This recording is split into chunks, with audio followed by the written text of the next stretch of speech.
Segundo bloque con Carlos Campolongo y había quedado una pregunta abierta. ¿Qué tiene que hacer el peronismo? O sea, ¿renovarse o reinventarse? Es buena la dicotomía que planteas, muy buena. Yo lo he pensado mucho y lo he escrito además en la publicación que saqué a mitad de año. Aprovecho tu programa para meter el chivito, más bien. que se llama Indignados, la Argentina de todos contra todos. Y hay un apartado que tiene que ver con el justicialismo. Mira, Jorge, el justicialismo nace con una impronta personalista muy fuerte. Esto lo reconoce el mismo Perón. Pero el mismo Perón sostiene que ha llegado el momento de institucionalizar el proceso revolucionario que hizo, y para eso debe constituir su orgánica y debe tener su debate, etcétera, etcétera. Quizá aquí hay matices, si eso es partidocracia, bueno, no voy a entrar en eso, pero que tiene que tener una conducción. Y me parece que no solamente tiene una cuestión de organización, porque ya todos querrán ser Perón, pero Perón hubo uno solo. La historia es así. Lo que sí hay que mirar es cómo, pese a todas sus contradicciones, errores, aciertos que tuvo el peronismo en 72 años, ha logrado vivir. Y te voy a dar una clave, digamos, de lo que yo pienso. ¿Por qué ha podido sobrevivir? ¿Por qué? Más allá de que, como decía Perón, los que vinieron nos hicieron óptimos. No es que nosotros hayamos sido buenos, pero los que vinieron nos hicieron óptimos. Porque todavía, hasta ahora, esto no quiere decir que vaya a continuar. No quiere decir que vaya a continuar. El peronismo alimenta un imaginario. Esto lo he meditado mucho. La política siempre se mueve con mitos en el fondo. Mito de que todo tiempo pasado fue mejor, mito de la conspiración, mito, bueno, varios mitos. Esto se examina mucho en la antropología política y demás. Y yo creo que encarna el peronismo en el imaginario un mito de que cuando hay mucha crisis puede rescatar. Tiene templanza para rescatar, bien o mal. Y esto, bueno, el ejemplo más próximo que tenemos es la crisis del 2001. 2001-2002. Digamos, 2001-2002. Después podemos ver las consecuencias de todo eso, porque no todo fue bueno. Pero hay ese imaginario que, te insisto, no quiere decir que vaya a sobrevivir. Pero, de alguna manera, hay como ciertos, llamarlo, principios del peronismo, que ya son patrimonio de gran parte de la sociedad. Salvo estas cosas que, por responsabilidad de la anterior administración de los Kirchner, se ha agudizado en la Argentina, que es un rebrote muy salvaje de un antiperonismo, que ya con el abrazo de Perón-Balbín se había superado. Exacto. ¿Entendés? Entonces yo creo, primero tiene un problema para definir la conducción, ¿sí? Después que tiene que producir no renovación, sino una proposición para el siglo XXI con todos estos temas que estábamos hablando antes. ¿Qué hacemos con la demografía? ¿Qué hacemos con la concentración? ¿Qué hacemos con el Gran Buenos Aires? ¿Qué hacemos con las regiones? Problemas de toda índole, económico-productivos, de transporte, de comunicaciones, de cultura y educación, que a veces nos falta bastante. En fin, todo lo que significa una cierta idea de un país en la cual tienen que participar todos.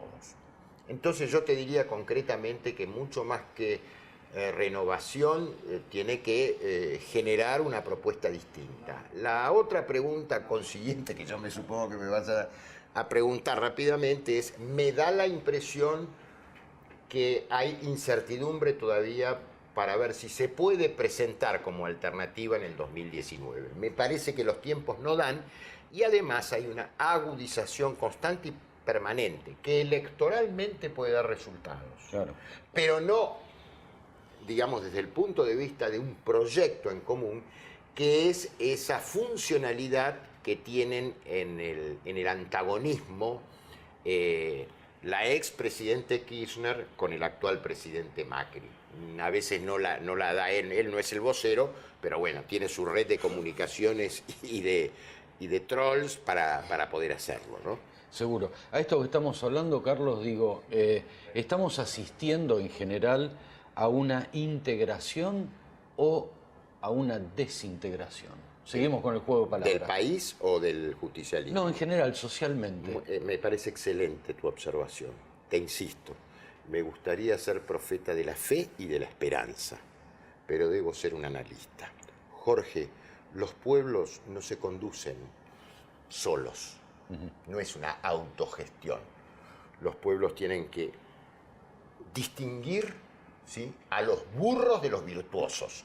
Y nosotros hace mucho tiempo que no distinguimos estas cuestiones. Para eso hay que, de alguna manera, demostrar esto frente a la sociedad. Vos sabés que hay un concepto en sociología que muchas veces es muy mal interpretado, que es el tema de las élites. Pero las élites no son, se confunde élite con oligarquía, los privilegiados, no. La élite, y en esto me refiero a la élite dirigencial, es la que más debe ofrecerse en servicio a una sociedad, no la que debe beneficiarse o tener la coartada del capitalismo de amigos, del negociado, no. Entonces, yo creo que como no hay una conducción mágica de los pueblos, sino que hay una conducción que justamente, fíjate el problema del sur, ¿no? Me refiero a a ese sujeto colectivo llamado Mapuche. Mapuche. Que es un conflicto que yo tengo mis sospechas donde hay más actores que los propiamente puestos en nuestro territorio, ¿eh? Y no estoy generando una hipótesis de conflicto con Chile. Eso es lo que a lo mejor algunos pretenden. No sé, yo no soy un experto en eso, ¿sí? Pero ¿qué quieren? ¿Provocar eso? Además, te insisto, con lo que hablábamos de la geoestrategia, nosotros tenemos la Pampa Azul. La Pampa Azul es el Atlántico y las rutas hacia Euroasia.